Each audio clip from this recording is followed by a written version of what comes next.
Wow. I opened them up. I should have left them alone. There you go. Maybe I should have messed with it. Okay, so we're talking about preemptory challenges. They decided, and this was like in 1986, they decided that you couldn't exclude somebody because of gender or because of race. Before 1986, if you went to trial, if anybody went to trial, they tried to load the jury with people that were more accepting of the of whatever the crime was. So what we were seeing in the South, and you're going to notice that all of these Supreme Court decisions are coming out of the South, Louisiana, Virginia, Kentucky, all of this stuff's coming out of the South because down in the South, African Americans are treated differently than they are in the North. In the North, it's kind of a toss-up as to whether they're any different than anybody else. But in the South, it's not that way. A lot of times African Americans can't find jobs. When I was living in Mississippi in the 1990s, you would talk to a businessman, he'd say, you know, I can't hire a black person because if I hire a black person to be the clerk, then nobody will come to my store. So if you were black in the South, you probably didn't have a job. It was really a bad situation. And this is in the 1990s. This is in 1995. I didn't leave Mississippi until 1997, and it was just as bad in 1997 as it was in 1995. So this is the kind of stuff that's going on in some parts of the country. We talk about race as if all you need to do is sign the Civil Rights Bill in the 1960s and the 1970s, and then it's all gone. The whole racial issue is taken care of. But it's not, and we're still seeing this today. Not just in the South, but also sometimes in the North. So it's really kind of an interesting situation. We don't talk about this kind of stuff because we don't want to say anything bad about religious people, but the reality is that what they have done in the South is that they have created Christian schools, they've created religious schools, and in those religious schools, the individuals that go to that school are all the same race. There's a shock for you. Because they're a private school, they can admit anybody that they want and not admit anybody that they don't want to. And that's what's happening. So they're resegregating the South with these private schools. And part of what Betsy DeVos is trying to do is to get vouchers for these private schools. And of course, that's going to make it legal for them to resegregate what's going on. So we're seeing all of these questions coming up from southern venues. So in 1986, Batson versus Kentucky, they decided that you couldn't exclude somebody just because of race. And it was basically race. And this is in 1986. Remember, civil rights was the first civil rights bill was signed in 1965. There were other civil rights bills that were passed in the 1970s. But it didn't really change everything. Just because we have a federal law that says you can't do it doesn't mean that it's not going to happen in places where it is institutionalized, where racism is institutionalized. When a defense attorney believes that the prosecution's preemptory challenge was motivated by racial factors, he or she initiates a so-called Batson challenge. And the Batson challenge has to do with that Supreme Court decision in 1986. And the judge then asks the prosecutor for an explanation. Now, normally what they will do is give the judge a race-neutral explanation, even if they are trying to exclude somebody because of their race. They'll make it as race-neutral as possible. And then, of course, the judge will determine whether their explanation is genuine or whether it's a pile of crap. I can say that. This still exists. It really does still exist. I mean, it would be nice if it didn't, but I can't really tell you that because I've seen it too many times. And you guys may have seen it as well. Being a minority, you may have seen the fact that juries, they will stack the juries against a select defendant. And they will do this through racial selection of jurors. In 1994, the Supreme Court extended the logic of Batson to preemptory challenges based on gender. And once again, where do we see it? We see it in Alabama. Yeah, that's where it was. That's where it happened, in Alabama. They excluded somebody because she was a female. Once upon a time, as a matter of fact, if you look at any of the old court cases in Mississippi and Alabama and Georgia, they're all white males. So they're trying to decide a racial issue, and all of these guys, and potentially they're members of the Ku Klux Klan. That's what we saw in Mississippi. They had a murder trial. The two freedom riders that they found buried in they were buried in a dam, an earthen dam. They tried the individuals. They had DNA. They had all kinds of interesting evidence against select individuals. Well, they were exonerated. Well, who exonerated them? Well, a jury of white males exonerated them. So the federal government went in. They knew that they couldn't do anything about it. So they went in and they tried them for violating their civil rights, and that's the only way they were able to break the hold of the Ku Klux Klan on the Southern judicial system. And this was back in the 1960s. All this stuff is taking place. So despite the fact that we're living in Arizona, is there any racism in Arizona? This isn't part of the South. Who do people from Arizona not like? There must be somebody. Wasn't there a law that was just written that had to do with stopping select individuals? You could stop them. They look Mexican. Hispanic or immigrants? Yeah, well, anybody that you think might be an immigrant, you could stop them and check their papers. In the state of Arizona, which sounds illegal. Doesn't it sound illegal? Is it illegal in this state, or can you still do that? Oh, wait a minute. Wasn't the sheriff from Phoenix got... Joe. Yeah, Joe. Not Slim. Arapile or whatever his name is. Arapile. Arapile. Arapile. That's what I said. Where's Joe? He needs to take you out. Anyway, okay. So some of this stuff is taking place. And yeah, there is racism. So Hispanics seem to be a problem, or there are people in this state that have a problem with Hispanics. With illegal immigrants, theoretically. So how can you tell if somebody's illegal? How can you tell by looking at somebody if they're illegal or not? Do they look illegal? Does everybody in the room look legal? Okay, we all look legal? Okay, I'm not exactly sure. What does a car look like that is carrying illegal immigrants? What does the car look like?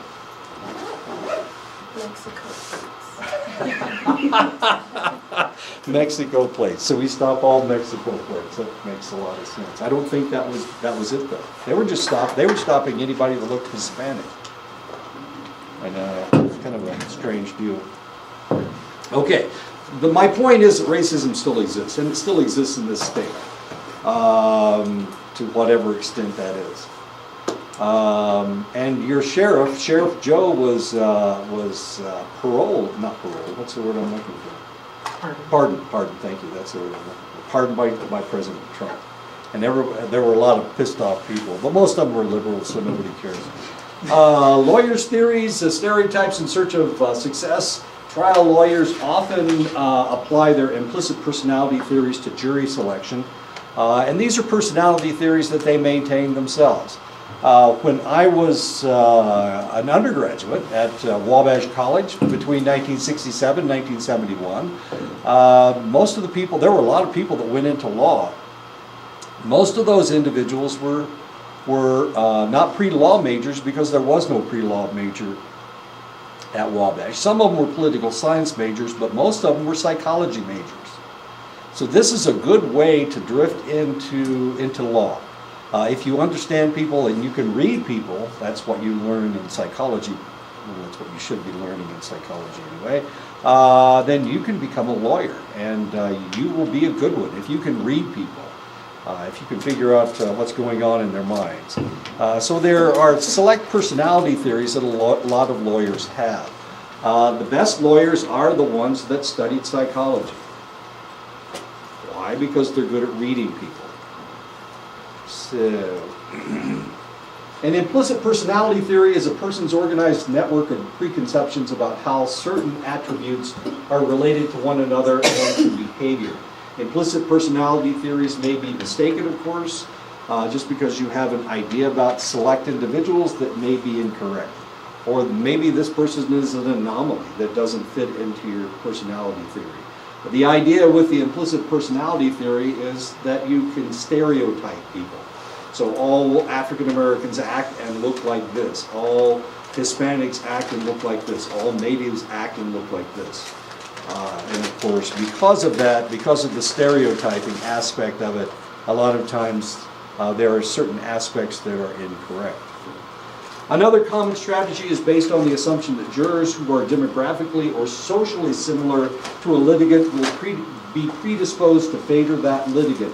This is known as the Similarity Leniency hypothesis. So if we have an African American client and we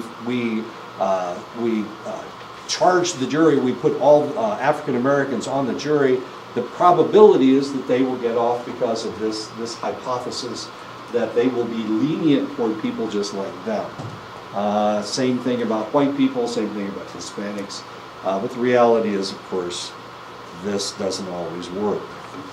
Alternatively, the black sheep effect may apply. People may sanction those who reflect negatively on and embarrass the in-group. So the idea is that, yes, okay, so they might be more lenient, but you may get somebody who says that they're an embarrassment to their race or to their group. So they will prosecute them. They will not allow them to get off scot-free because they see them as a black sheep, and this is always a possibility. Do jurors' demographic characteristics predict the verdict? Many attorneys actively select or deselect jurors on the basis of demographic information. So where do you live? How much money do you make? Are you going to feel positively toward this client? That is a question that a lot of people will ask. A lot of times it doesn't work out. Demographic characteristics of jurors and juries are sometimes related to the verdicts. However, the correlations are weak and inconsistent from one type of trial to another. So it all really depends on the type of trial and the type of demographics that you're talking about. Are you ready for this? There's a better way to figure out if somebody is going to be positive or negative towards your client. And that's by reading their personality. We haven't gotten that far yet. The relationship between demographic characteristics and verdicts also depends on the type of case. For example, in trials that involve issues such as child sexual assault, domestic violence, and sexual harassment, women are more likely than men to convict, and in civil trials, women are more inclined than men to perceive that sexual harassment has occurred. So women are a little bit more sensitive to sexual harassment than men are, obviously. Look what's happening. All of a sudden, we're finding out that President George H.W. Bush has touched women inappropriately. We have Senator Franken, who was railed by his old television group, Saturday Night Live. They just ripped him all up one side and down the other. He used to be a writer for SNL. He used to be a writer for those guys, and they just tore him up on Saturday. Of course, they're tearing up Moore. Robert, I think, is his first name, who's running for Senate in Alabama. But boy, I'll tell you what, they didn't hold the gloves back, or they didn't put the gloves on for Franken, that's for sure. So a lot of things are going on. A lot of strange things are happening right now. A lot of strange things because people are suddenly more sensitive to all the sexual harassment stuff. It's been going on forever, which is, and it shouldn't have, of course. It shouldn't have gone on forever. But all of a sudden, we're seeing negative things coming out about people who have sexually harassed other individuals. Pages on the Congress floor have claimed that they have been touched inappropriately by select congressmen. All of this stuff is coming out. So I don't know what's going to happen in the future. It's a new dawn. It's a new age out there. All of a sudden, these things that were winked at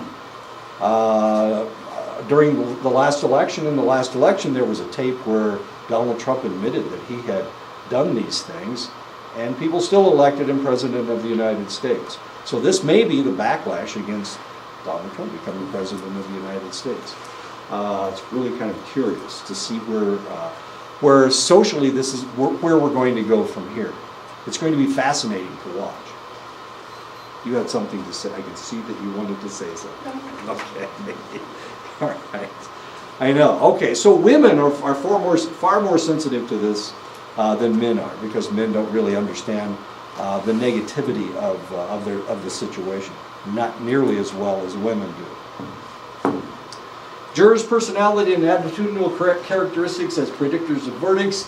Research suggests that enduring aspects of one's personality, whether you're an authoritarian, or whether you have a need to think about things, whether you're an extrovert, these attitudes may influence courtroom decisions, though usually only to a modest degree.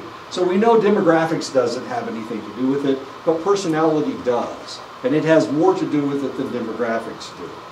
So if you can read somebody's personality, then you're more likely to be able to get the verdict that you're looking for. Attorneys may overvalue the importance of demographic variables and undervalue the importance of personality variables when making preemptory challenges. Social scientists are skeptical of how much lawyers can accomplish in voir dire anyway. You're selecting a jury. So just how much can you impact the result by selecting the wrong individual? Well, if you watch the television show Bull, which evidently none of you do, but if you watch the television show Bull, they claim that personality is everything. And of course, we only see the cases that he wins, we never see the cases that he loses, so it's really kind of interesting. A couple of weeks ago, he was on an Indian reservation in Upper New York State, which I found fairly curious. And as I told you, the judge's name was, they called her Saucy. I know it's supposed to be pronounced Saucy, but I don't know what this Navajo lady was doing over in New York, but I mean, half the people had Navajo names. It's really kind of curious. Evidently, it was written by somebody from Arizona or California or something. Anyway.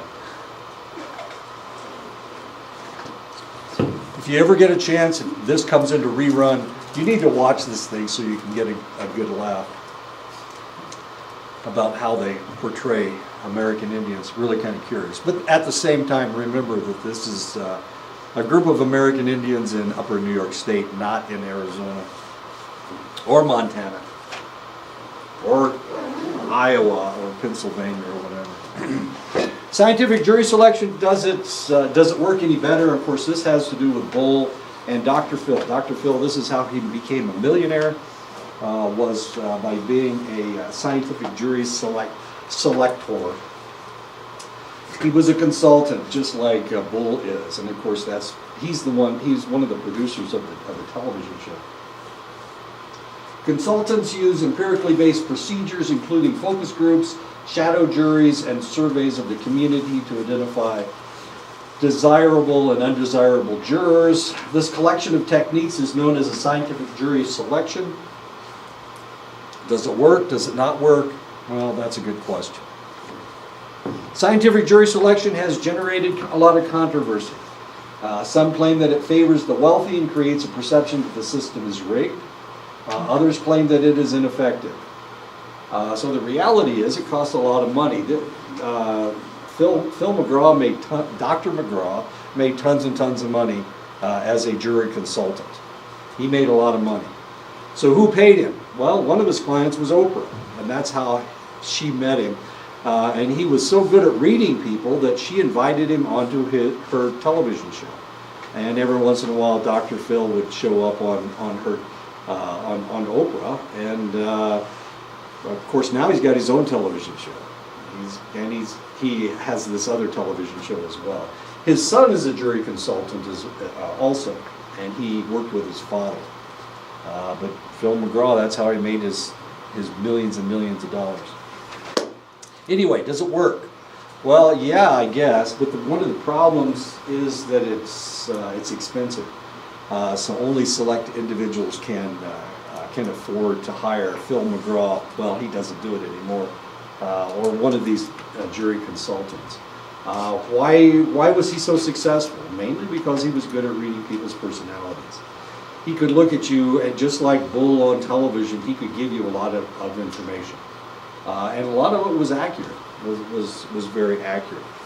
The reality is that most people will argue with you if you tell them who they are. But of course, with Bull, everybody goes, oh, they're all so amazed that he can read them so well. Kind of like Sherlock Holmes. I don't know if you've ever, yeah, yeah, he's kind of cool. Sherlock Holmes knew everything about you. Oh, you've got dog hair on your coat, so I knew that you had pugs or whatever. You have ink stains on your fingers, so I know you write a lot of letters. How effective are trial consultants? The success rate may have been inflated by the following factors. Many of the more widely discussed cases involve weak or controversial evidence against defendants. Every case is not equal.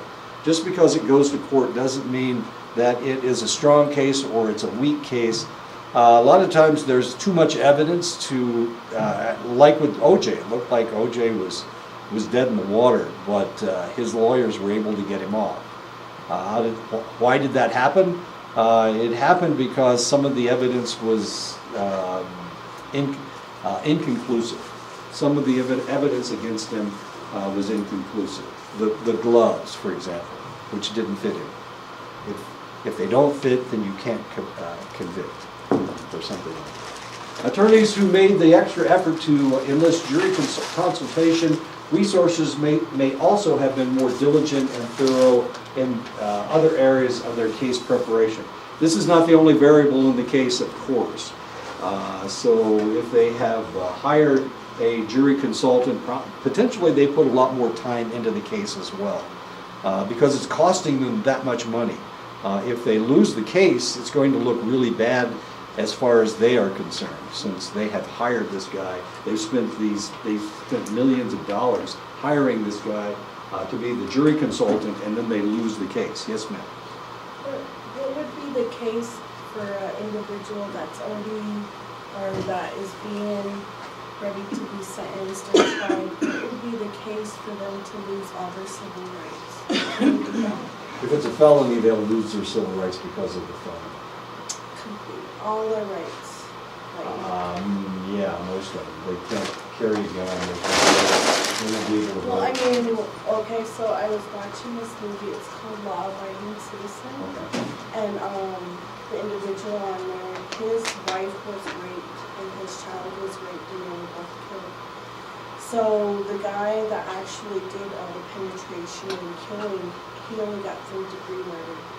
And Okay. yeah, because he plea bargained.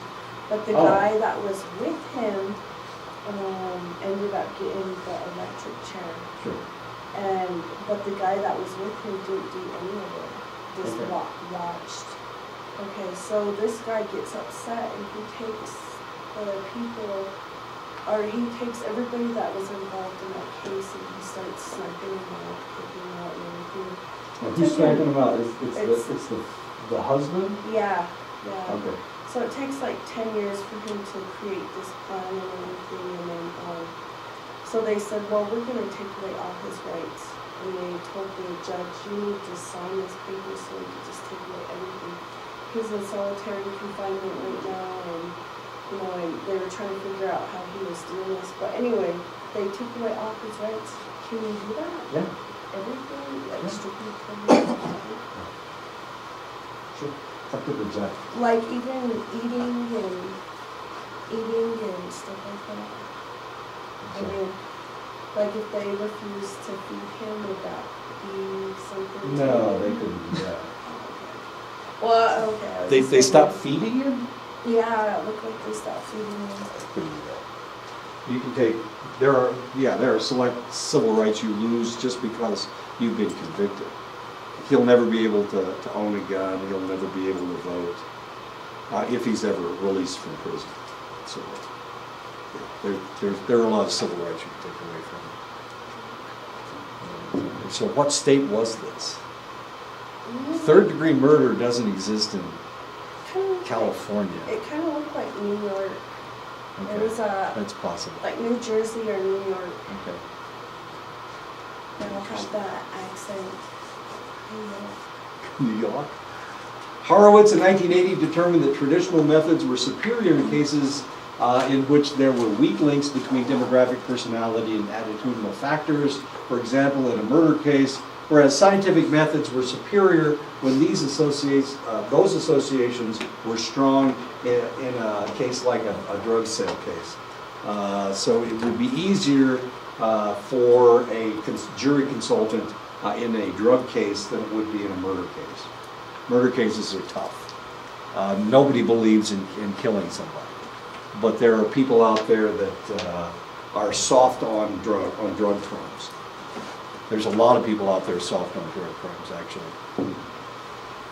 Perhaps trial consultants are more effective in cases in which jurors' attitudes are particularly important. In some, many agree that in most cases the evidence is more important than jurors' attitudes or demographic characteristics, and that scientific jury selection may be of limited value in cases where the evidence is unambiguous. So as long as the evidence is there, it doesn't really matter what the jury is. They're still going to convict if the evidence is there. And if the evidence is ambiguous, you still may get a conviction. Then it just depends on demographics. It depends on scientific jury selection. It depends on personality.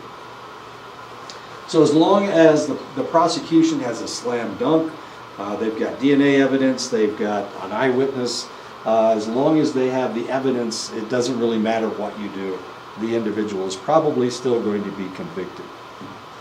The reality is that when we impanel a jury, that jury represents the citizens of that area, and they will feel like they need to protect their community. That's usually the way it works. You don't just find some homeless guy off the street and put him on the jury. It's not the way it works. It's usually they get the jury pool from voter lists, or you have to have a residence in the area. So, and I was called for jury duty, I don't know, about 6 months ago. Yeah, about 6 months ago. But just before at the end of last semester, they called me for jury duty because I have a home in Iowa. Not here, of course, but I was called for jury duty up in Iowa.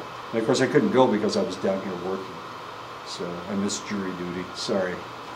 But I represent the people of that area because I'm on their voter list. If I voted in this state, maybe I would get to be on the jury in Arizona. That would be interesting. Conflicting rights. Pretrial publicity highlights tensions between two rights protected by the United States Constitution. One is freedom of the press as guaranteed by the First Amendment. So they can say any damn thing they want. The press can say anything they want. Obviously they can, because we have a president that's screaming about CNN and MSNBC and CBS News, ABC News, all of the other news agencies. He's saying that it's all fake news, and he's touting Fox News. The last president was saying that Fox News kept saying, telling lies about it. And who cares? Fox News certainly didn't change their news stories, and neither has CNN, MSNBC, and all the rest of the news agencies. They're not going to change just because the president doesn't like them, probably. because there's nothing he can do about it. Constitutionally, they can say any damn thing they want because of the First Amendment. It tells you that it has to do with freedom of the press. It also has to do with your right to go to any damn church you want to, or not go to church if you don't want to. I think it says that. I think it says you don't have to go to church there, doesn't it? No, it doesn't. It just says you can go to any church you want to. The right to a speedy and public trial before an impartial jury as guaranteed by the Sixth Amendment. So it's a conflict between these two.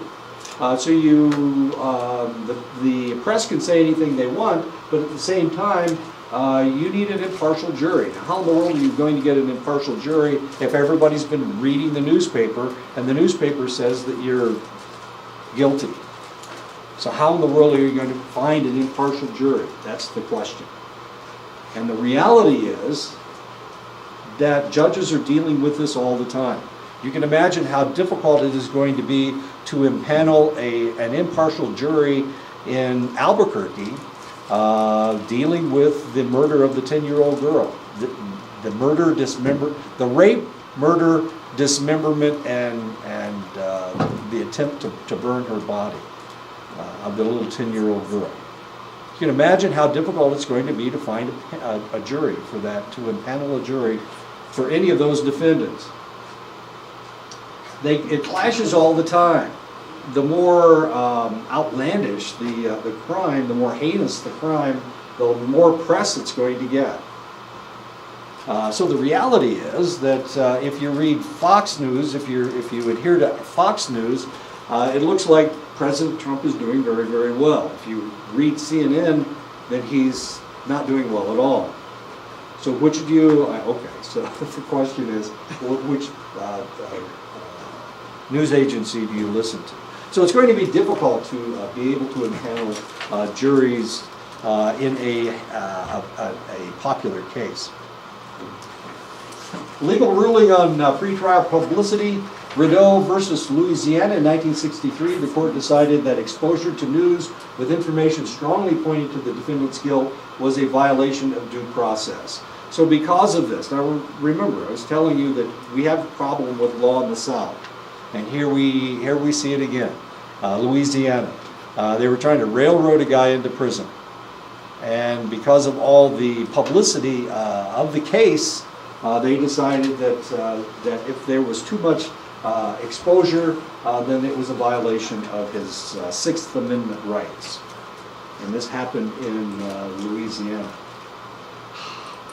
Moomin versus Virginia in 1991, the court held that if prospective jurors claim that they can be impartial, defendants do not have a constitutional right to ask them about the specifics of their exposure to pretrial publicity. In other words, you can't ask them about it if they have told you that they can be impartial as far as the trying this case is concerned. So once they say that they can be impartial, then there's nothing you can do about it. You can't question them any further. They've already told you that they are impartial. Two types of studies. In experimental studies, participants are either exposed or not exposed to some form of publicity, and then are asked to assume the role of jurors in a simulated case. That's an experimental study. In field studies, community respondents are surveyed to assess the effects of naturally occurring publicity about an actual case. So one, they're taking them into the laboratory, and they're doing the experiment in a laboratory, so it's completely superficial. In the other, they're actually using actual cases and going out into the field and surveying people as to how they feel about the case. Conclusions from both types of studies: jurors exposed to pretrial publicity are more likely than those not exposed to favor the prosecution and prejudge the defendant as guilty. So the more information they have about the trial, the more likely they are to convict the individual. And it really didn't matter whether it was a field study or whether it was completely experiential. It really didn't matter. If they had information before the trial, they're more likely to convict. As I have done when I'm talking about the little 10-year-old. I've already convicted all three of those people. And now we're looking for a fourth, so that makes it kind of curious. Was there a fourth person in the room observing what was taking place? They're checking the DNA, all the DNA evidence that they have, looking for that fourth person. It's possible that someone else was part of the whole scenario, besides the mother, the boyfriend, and the boyfriend's cousin. What an odd group. There may have been a fourth person in the room. Experimental studies of the effects of pretrial publicity. Because all aspects of a trial except the publicity are held constant, scientists can assess whether variations in publicity cause differences in response. These studies generally show the pretrial publicity affects jurors' evaluations of the defendant's character and criminality, the extent to which they like or sympathize with the defendant, their pretrial sentiments about guilt, and their final verdicts.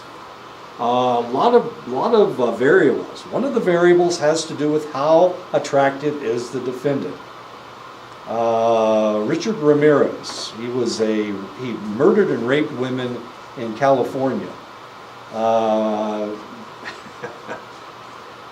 For a while they called him the halitosis rapist because he had bad breath. He had really nasty teeth. So one of the things that happened when they arrested him and put him in jail, they fixed his teeth. And once they fixed his teeth, for one thing, he didn't have halitosis anymore. He didn't have bad breath. The other thing was that he was fairly attractive. And all of a sudden, it changed the it changed things about the whole trial, because here was this guy that had been rejected because of his bad, nasty snaggle teeth, and here all of a sudden they fixed his teeth, and all of a sudden it changed the way people saw him. It changed the way people reacted to him. He was almost acquitted, and he had raped and murdered, I don't know, 14 women or something. As confusing as that is. So attractiveness has a lot to do with whether people get off or not, as horrible as that may seem. Why do these effects occur? Pretrial publicity may bias jurors' interpretation of the evidence to which they are exposed at trial. Usually the newspapers will try the person before they go to trial. They will give you all the evidence that is disclosed to them.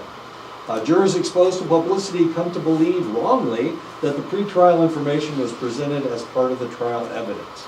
And of course, all of the information that they have, they assume is accurate. And sometimes it's not. Sometimes it's speculation by a reporter. In which case, of course, now we've got all this information out there that is prejudicing the case against the defendant. This is known as source monitoring error, where the individual thinks they have information, but that information is in error. So this is known as source monitoring error. Pretrial publicity often elicits emotional responses, which are associated with jurors' verdicts. Of course, it's going to be emotional. If it's not emotional, it's not very newsworthy. And they're talking about things that make people either angry or happy. They're trying to arouse your emotions. Otherwise, you don't read the newspaper. I read to you the other day. I was reading out of the Gallup Independent a bunch of news stories. I didn't read you anything that didn't kind of piss you off a little bit. France is trying to decide what's the age of consent. 2 11-year-olds were, 2 adults had sex with 2 11-year-olds, and they weren't convicted. I don't know, does that upset you at all? Do you care? And we also have this whole Harvey Weinstein, Donald Trump, Bill Clinton, George H.W. Bush thing, just, splashing us in the face. Almost every day we're seeing new accusations against people for sexual harassment. And all of a sudden France is trying to decide the age of consent. Is it 13? Is it going to be 15? Here's 2 11-year-olds that had sex with individuals, and the guys were not convicted of statutory rape. These are news stories that make us mad. It pisses us off. Or it should anyway. A lot of murders going on. A lot of drug things are going on out there. And why are they in the newspaper? Because they arouse our emotions. So that's what reporters are trying to do.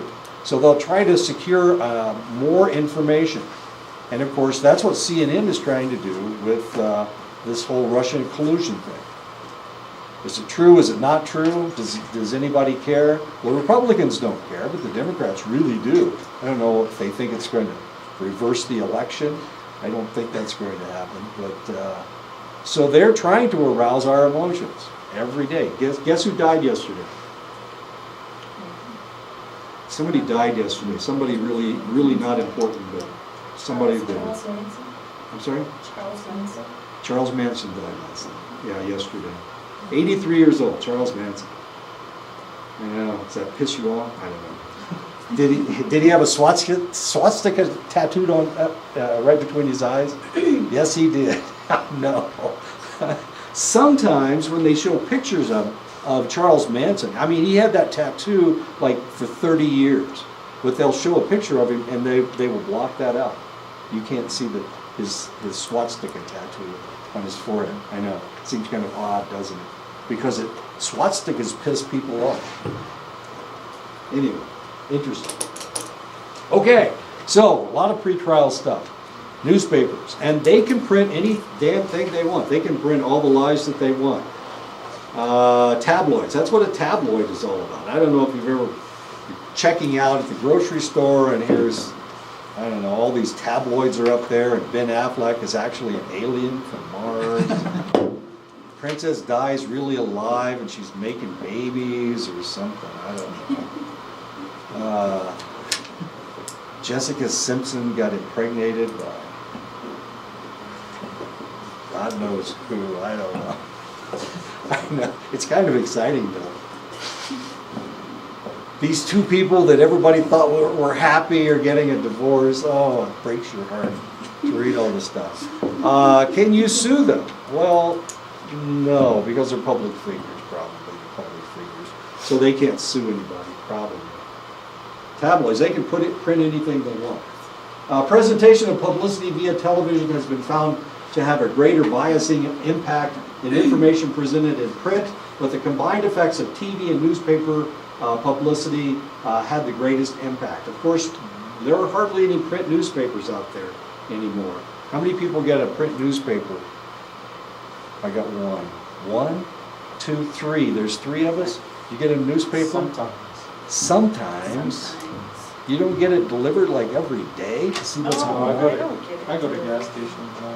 You go to the gas station to buy the newspaper. I get the independent.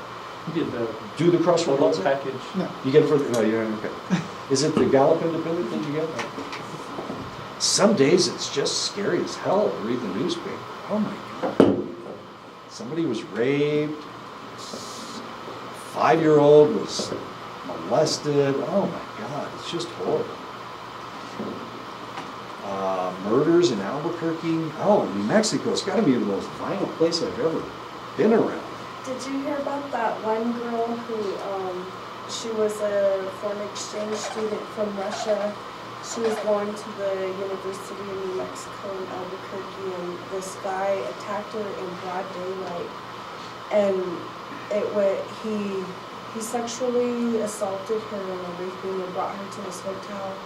She got away, but when she got away, she didn't have no clothes on. So in Albuquerque, she was running on Gibson, and there was a restaurant right there. And here, she ran into that restaurant, and she was screaming and begging for help, and nobody would help her. Because she's Russian and she was speaking Russian. I don't know, but there was this woman across the street at the stoplights watching this. So she drove over there, and she put the lady in her vehicle, and here, that lady was like, I wasn't scared, you know. I've lived here in Albuquerque all my life, and she said, I have a tire iron underneath my seat. You know, I was like, oh my gosh. But anyways, that killer was 39 years old, and they said he's done it before, so they did some research in here. They found out that he abducted a student in Oregon State. And Oh my goodness. and the body, they found the body and everything, but anyway, he was kind of like a serial killer. So was this just recently? Yeah, kinda. I was watching Dateline. Oh.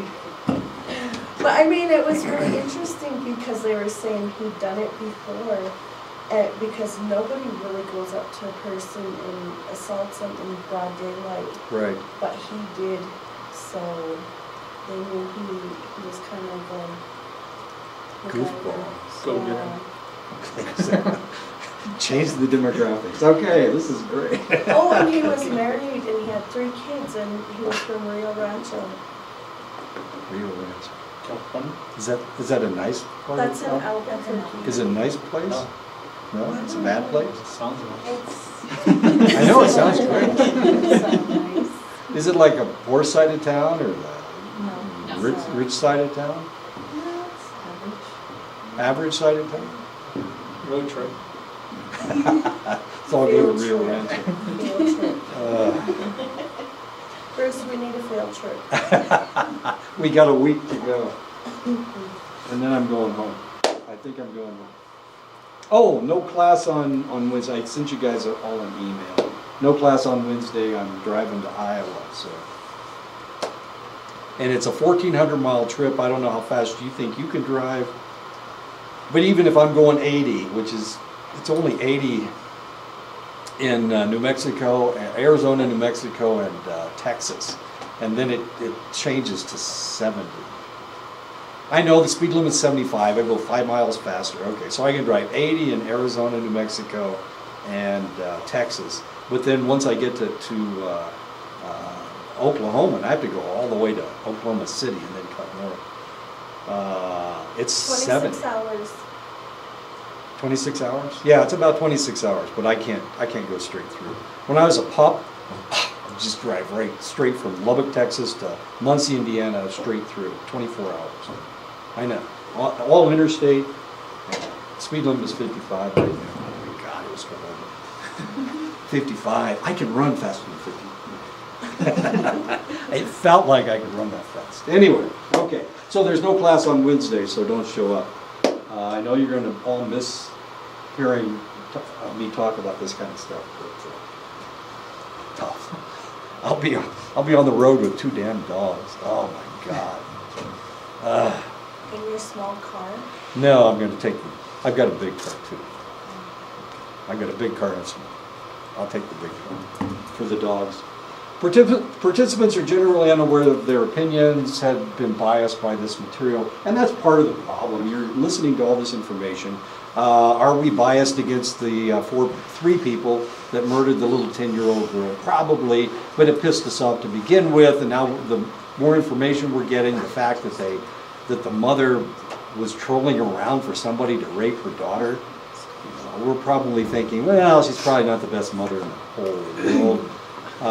She found some guy off the internet. He turned it, and she lived with him for a while. So he was her boyfriend, and he's the one that did the deed. And then the female cousin came in. What does she have to do with anything? So are we feeling pretty negative about these people? Oh yeah, I'm guessing we are. And the more information we get, the more prejudiced potentially we are. Specific pretrial publicity, case-specific information made available prior to trial can affect the sentiments of the jurors in the trial. So if it's specific about that case, of course, we're more likely to create a prejudice in our own hearts about what's going on in the trial. Jurors can also be influenced by generic prejudice arising from media coverage of issues not specifically related to a particular case, but thematically relevant to the issues at hand. For example, other deviant sexual behavior. So if somebody was going to trial right now with all the talk about all of these individuals molesting people, potentially it could prejudice them. It could be a generic prejudice. It could create a generic prejudice in this individual. And I guess that kind of makes a little bit of sense. It should make a lot of sense.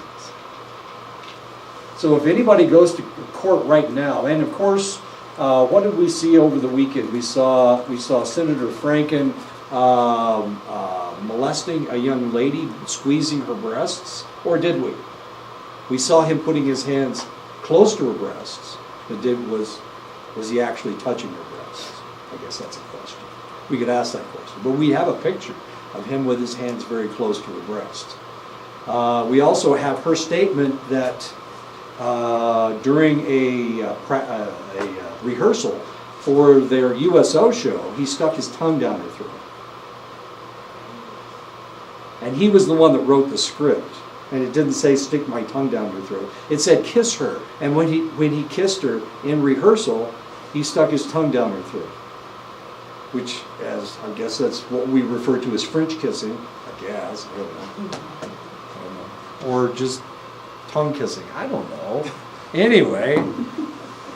So if he goes to trial, but if we had found out about this a month ago or 6 weeks ago, before the Harvey Weinstein exploded, potentially we wouldn't be reacting as negatively to it as we are now. This has prejudiced us against Senator Franken. What else do we find out about? Oh, the whole thing about Moore, Robert Moore in Alabama. You know, all of this stuff is prejudicing us against what's going on. So potentially, if other similar cases come up, that will prejudice us as to this select individual. Did you hear that lady this morning? She was saying with that guy down in Alabama, she was 14 years old and he was 32. And the first time they went together, they didn't do anything. Right. And the second time is when he groped her and she had a lot of her clothes off, but she still had some clothes on. You know, she was 14, and while she was talking about this morning, she was maybe in her 60s, you know, and She's not that old. She's in her 40s, isn't she? well, she looks old. She's got a lot of gray hair. She's got grandkids, a lot. You can have grandkids at what, 32? Okay, we'll give her 50 then. We'll I don't give her know. 50. This is really kind of interesting because I have a friend that I wrote a letter of recommendation for. He's a physicist. I wrote a letter of recommendation for a physicist. Okay. Anyway, he's teaching up on the Yakima Reservation in Washington State. But he's from Gadsden, where they're from. And his best friend was the cousin of the lady that was raped. So he knows her, and he knew her from childhood. I know, this is weird. And he was talking about her, he wrote me an email, and he was talking about her, and he said, we always knew there was something wrong, but we couldn't figure out what it was. She was fine until she was, started junior high school. Or in junior high school, something happened to her, and she was different. So I know this is being prejudiced, you know, it's trying to make us prejudice of our vote for him and everything, or their vote. But do we even take it into consideration because it's been so long ago, you know, and I mean, how can we tell she's telling the truth, you know? Okay, that's an excellent point, sure. I mean, The reality is that none of us get to vote about this, and it has nothing to do with us whatsoever. He could be a rapist, I guess. We don't vote for the senator from Alabama. All we do is the only thing that we would have anything to do with him would be if he gets elected, and then they seat him. Then we can complain about it. Because they're seating a man that molested a 14-year-old girl, or potentially. and then they're starting to bring up the Christian value and everything. Like it's almost okay because he's a Christian man, you know. And that is the essence of his. He's actually been kicked off the Supreme Court twice because he refused to do what the Supreme Court told him to. The federal Supreme Court. He was on the Alabama Supreme Court, and he refused to remove the Ten Commandments from the Supreme Court building in Alabama. So he's actually kicked off the Supreme Court twice. Does that mean anything? No. His Christian values seem to be the essence of his politics. Really kind of fascinating. So what's going to happen next? Is he going to be elected by the people of Alabama? Is he still going to run? Is he going to step down? If he steps down, the Republicans can't replace him. I think they're gonna vote for him. I heard some people saying this morning, I'm gonna vote for him because he's trying. It's up to the people of Alabama. Isn't that good? And some of them said they don't vote for him because they don't want to vote for Democrats. Exactly, of course. I mean, if you may hate liberals worse than you hate child molesters or Democrats, sure. Yeah, and people feel that strongly that they would rather vote for Hitler than vote for somebody of the other party. Really? I mean, it's that bad. Of course, there were positive things about Adolf Hitler. He did some good things. Anyway, okay, so what's the problem? Generic prejudice may be more problematic than specific pretrial publicity, of course. The fact that there are other news stories that are creating a generic prejudice in this select individual. Field studies of the effects of naturally occurring publicity. Researchers have found that persons exposed to pretrial publicity possess more knowledge about the events in question. And of course, we are showing that right now. We have more information about trials, about certain cases, because we are interested. And we read about these things. The Russian collusion thing, I'm just fascinated with this. So anytime I can find anything out about Russian collusion, I read it. Of course, I read CNN, so that changes the way that I see things. If I go on to Fox News, I'm not going to find anything about Russian collusion, and that's going to be so boring, I won't have anything to read. So I read CNN, and I find out all kinds of collusion stuff. I guess it turns out that the guy that the British music promoter is going to meet with Mueller on... So he doesn't have to, he's English, so he can't be subpoenaed. But here he is, he's going to talk to Mueller. It's going to be interesting. And what the hell has happened to Donald Trump Jr.? I mean, he was in the news like, we got to see pictures of him all the time. Kushner, he was in all of the meetings, and there he was, sitting right beside his father-in-law. All of a sudden, we don't see him at all. Ivanka, he took her to Seoul, Korea that one time. Daddy, can I go with you? You know, and all of a sudden we don't see her anymore either. What's going on? We're not seeing any of the Trump kids. It's really kind of interesting. I know, I read too much CNN. I know. Possesses more knowledge about the events in question. They're more likely to have prejudged the case because they are looking at evidence. They're more knowledgeable about incriminating facts that would be inadmissible at the trial. So the reality is that individuals who are interested in this kind of stuff, that are just dying to get on the jury, the reality is they probably have already tried the case in their mind. And they have information that potentially will not be admissible as evidence in the case.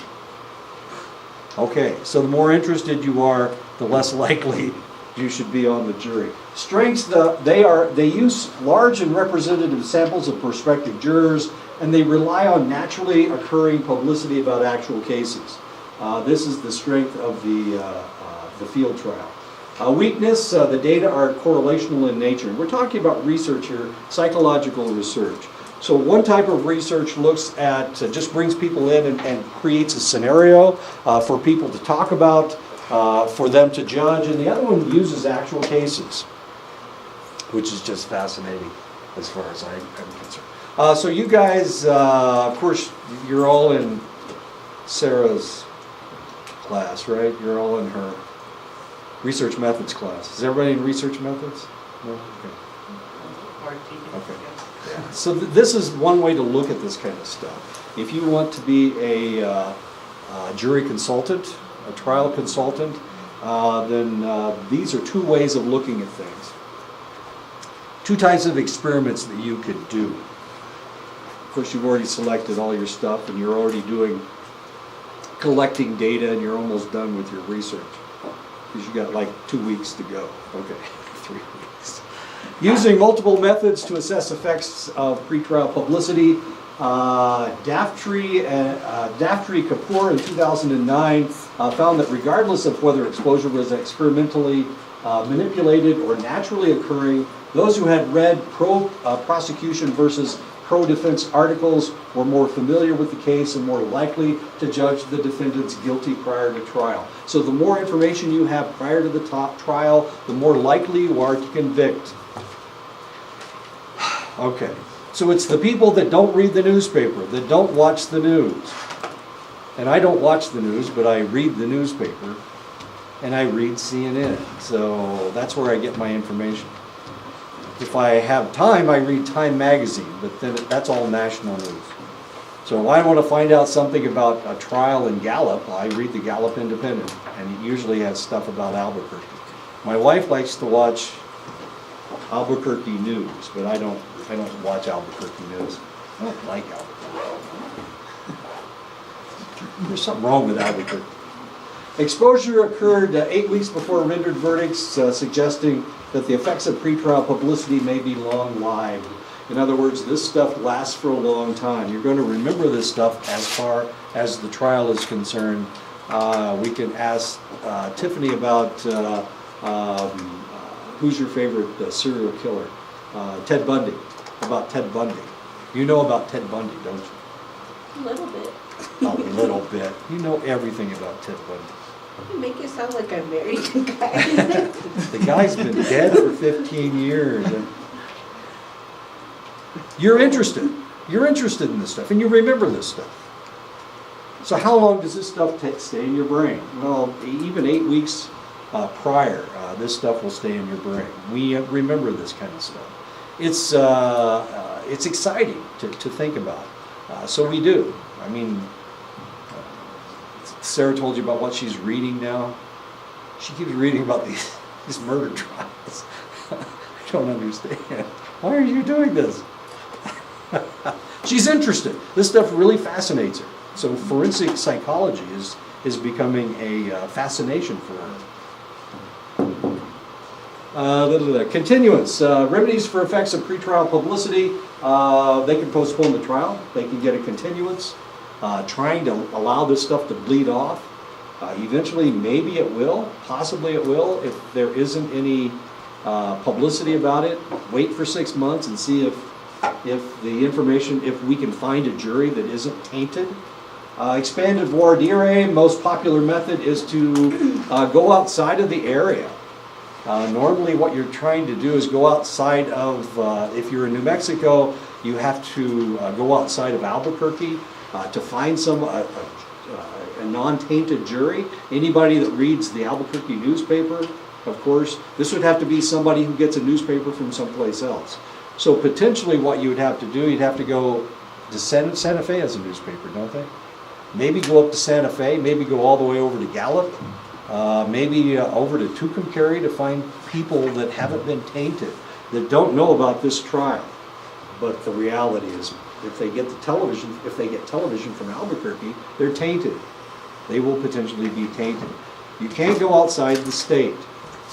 You can't go outside the jurisdiction of the court. And the court only has jurisdiction in that state. So potentially you can look for jurors from someplace else. But there's a problem with that. And the problem is that you have to transport all these people from one place to another. And it costs you money. It costs the court money. And they only have a select amount of money. So sadly, a fair trial may come down to whether the court has enough money to find jurors that aren't tainted or not. So how important are you to that court? That's another question. Maybe they don't care if the jury's prejudiced. Maybe they want to convict you anyway. Maybe you're just a small fish and they don't really care if you go to jail for 15 years. Maybe that's the reality of the situation, that money controls a lot of things in the United States. Really? Write that down. Money controls a lot of things in the United States. And it also controls justice, sadly enough. So how much money is the court willing to spend in order to give you a fair trial? The answer may be not very much. But if you're somebody important, money talks, and guess what walks? I didn't say bullshit. I'm so good. I didn't swear today. Okay. I'm really doing well.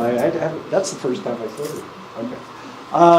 Yeah, so if you're an important person, or a popular person, or a celebrity, potentially you're going to get better justice or different justice. How do we write this down? This is confusing, isn't it? I know, but it's true, right? It really is. So if you're a small fish, if you're a great big catfish, by golly, they'll do backflips and spend all the money in the world to get you off. Judicial instructions, that can change